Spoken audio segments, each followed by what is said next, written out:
ಈ ಶಿವರಾಜ್ ತಂಗಡಗಿ ಇವರನ್ನು ನೂತನ ಸಚಿವರಾಗಿ ಅಧಿಕಾರ ಪದದ ಮತ್ತು ಗೌಪ್ಯತಾ ಪ್ರಮಾಣ ವಚನವನ್ನು ಸ್ವೀಕರಿಸಲು ವೇದಿಕೆಗೆ ಆಹ್ವಾನಿಸುತ್ತೇನೆ.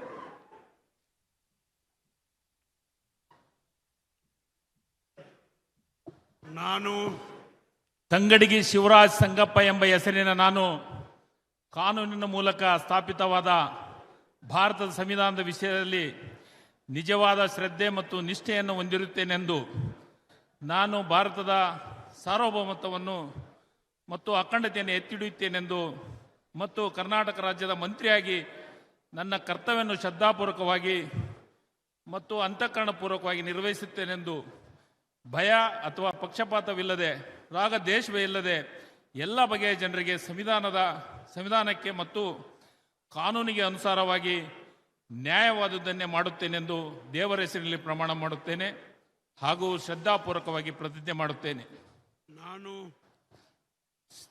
ತಂಗಡಗಿ ಶಿವರಾಜ್ ಸಂಗಪ್ಪ ಎಂಬ ಹೆಸರಿನ ನಾನು ಕರ್ನಾಟಕ ರಾಜ್ಯದ ಮಂತ್ರಿಯಾಗಿ ಪರ್ಯಾಲೋಚನೆ ತರಲಾಗುವ ಅಥವಾ ನನಗೆ ತಿಳಿದು ಬರುವ ಯಾವುದೇ ವಿಷಯವನ್ನು ರಾಜ್ಯದ ಮಂತ್ರಿಯಾಗಿ ನನ್ನ ಕರ್ತವ್ಯಗಳ ಯುಕ್ತ ನಿರ್ವಹಣೆಗೆ ಅಗತ್ಯವಾಗಬಹುದಾದ ಸಂದರ್ಭದಲ್ಲಿ ಅನರ್ಥಾದ ಯಾರೇ ವ್ಯಕ್ತಿಗೆ ಅಥವಾ ವ್ಯಕ್ತಿಗಳಿಗೆ ಪ್ರತ್ಯಕ್ಷವಾಗಿ ಅಥವಾ ಪರೋಕ್ಷವಾಗಿ ತಿಳಿಸುವುದಿಲ್ಲ ಅಥವಾ ಬಹಿರಂಗಪಡಿಸುವುದಿಲ್ಲ ಎಂದು ದೇವರ ಹೆಸರಿನಲ್ಲಿ ಪ್ರಮಾಣ ಮಾಡುತ್ತೇನೆ ಮತ್ತು ಶ್ರದ್ಧಾಪೂರ್ವಕವಾಗಿ ಪ್ರತಿಜ್ಞೆ ಮಾಡುತ್ತೇನೆ.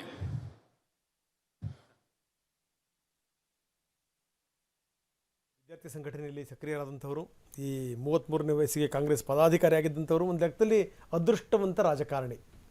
ಅವರಿಗೆ ಈ ಬೇರೆ ಬೇರೆ ಹುದ್ದೆಗಳು ಅವ್ರನ್ನ ಅರಸಿ ಬಂದಿವೆ. ಸೊ ಅಂಥ ರಾಜಕಾರಣಿ. ಜೊತೆಗೇನೆಂದರೆ ಈ ಕನಕಗಿರಿ ಮೀಸಲು ಕ್ಷೇತ್ರ ಇದೆಯಲ್ಲ, ಈ ಕನಕಗಿರಿ ಮೀಸಲು ಕ್ಷೇತ್ರವೇ ಒಂದು ವಿಭಿನ್ನವಾಗಿರುವಂಥ ಕ್ಷೇತ್ರ.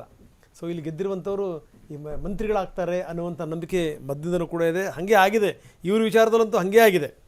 ಈ BSY ಸರ್ಕಾರಕ್ಕೆ ಬೆಂಬಲ ಕೊಟ್ಟು ಅಲ್ಲಿ ಅವರು ಈ ಕೃಷಿ ಮಾರುಕಟ್ಟೆ ಮತ್ತು ಸಕ್ಕರೆ ಖಾತೆ ಸಚಿವರಾಗಿ ಕೊನೆಗೆ ಒಂದ ಈ ಪಕ್ಷ ವಿರೋಧಿ ಚಟುವಟಿಕೆಯಲ್ಲಿ ಅವ್ರನ್ನ ಅನರ್ಹಗೊಳಿಸಿ ದೊಡ್ಡ ಕಥೆ ಇದು, ದೊಡ್ಡ ಹೋರಾಟ.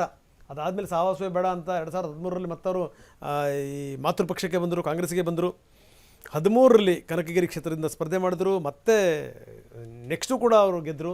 ಹೀಗೆ ನಿರಂತರವಾಗಿ ಗೆಲ್ತಾನೆ ಇದ್ದಾರೆ.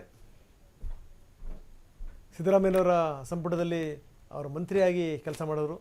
ಈಗ ಮತ್ತೆ DK ಶಿವಕುಮಾರ್ ಅವರ ಸಂಪುಟದಲ್ಲೂ ಕೂಡ ಇವರು ಮಂತ್ರಿಗಳು. ಇದು ಶಿವರಾಜ್ ತಂಗಡಗಿಯವರ ಹಿನ್ನೆಲೆ. ಕನಕಗಿರಿ ಇವರಿಗೆ ಬಹಳ ಅದೃಷ್ಟದ ಕ್ಷೇತ್ರ, ಮೀಸಲು ಕ್ಷೇತ್ರ.